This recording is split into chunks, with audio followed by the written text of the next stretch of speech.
Islamic سوشلوجی جو ہے ہمارے مدارس کا موضوع کبھی نہیں رہا، یہ نیا موضوع ہے جس کے اندر اخلاقیات بھی ہے۔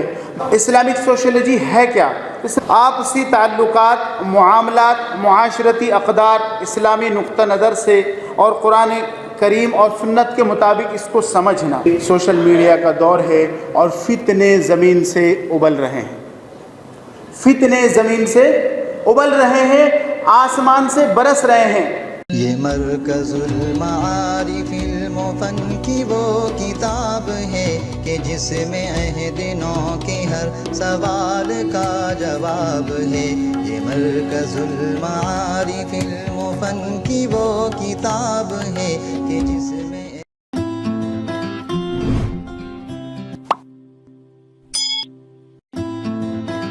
Now I am going to invite Hazrat Maulana Muhammad Ikram Sahab. Please come and share your opinion about the topic and subject. الحمد لله رب العالمين والصلاة والسلام على سيد الأنبياء والمرسلين وعلى آله وأصحابه أجمعين، أما بعد.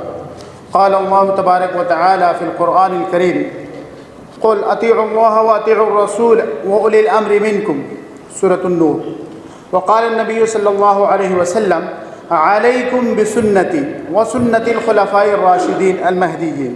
محترم حضرات، معزز مہمانان کرام، صدر محترم اور تمام علماء کرام، میں ذمہ داران کا اور حضرت مولانا برہان الدین صاحب کا بہت زیادہ مشکور ہوں کہ انہوں نے مجھے موقع دیا اس مبارک محفل میں شرکت کا، اور یہ ہمارے لیے ایک بہت ہی مبارک اور خوشی کا موقع ہے۔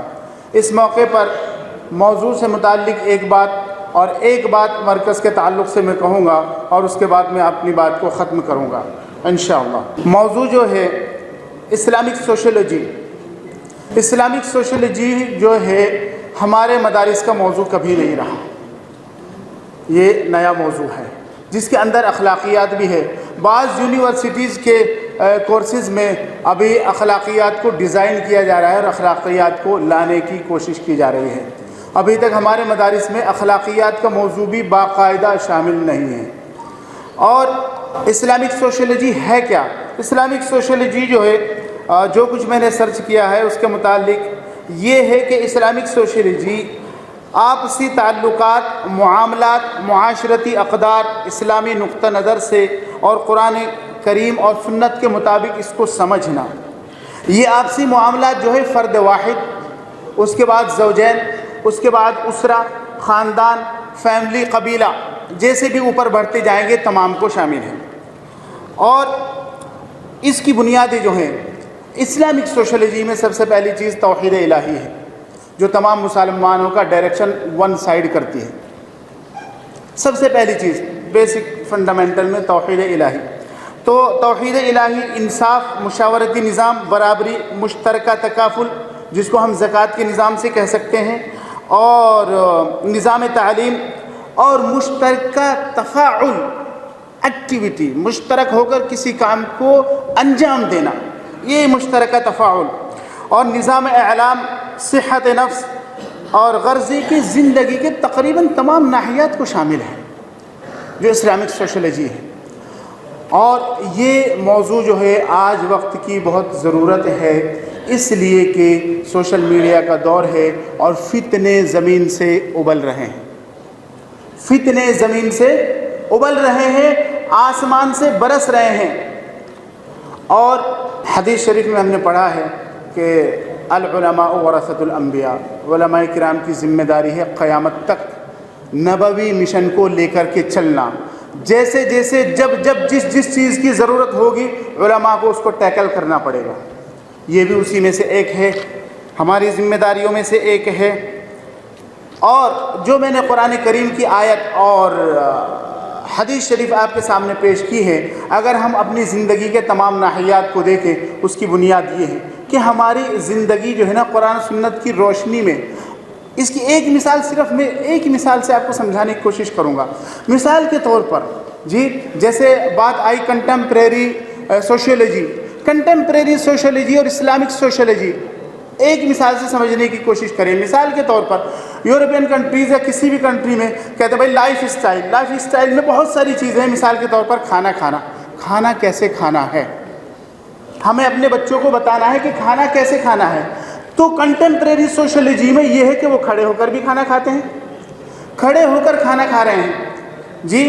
لیکن اسلام کا طریقہ کیا ہے؟ اسلام کا طریقہ یہ ہے دسترخوان بچھائیے, ہاتھ دھوئیے, کھانا رکھیے, بیٹھ کر کے کھانا کھائیے. There is a quite difference between the two, Islamic sociology, contemporary sociology. اچھا, میں جو ہے ایک بات عرض کرنا چاہوں گا کہ ہماری جو بک ہوگی اس میں اس چیز کا اگر دھیان کر لیا جائے کہ کوئی اس طریقے پر لیسن میں ہر جگہ ہدایات شامل کر دی جائیں جس سے بچہ یا پڑھنے والا عمل کی طرف راغب ہو. نالج ہے, عمل, جتنے بھی یہ سارے اسپیکٹس ہیں یہ عمل میں کیسے آئیں گے؟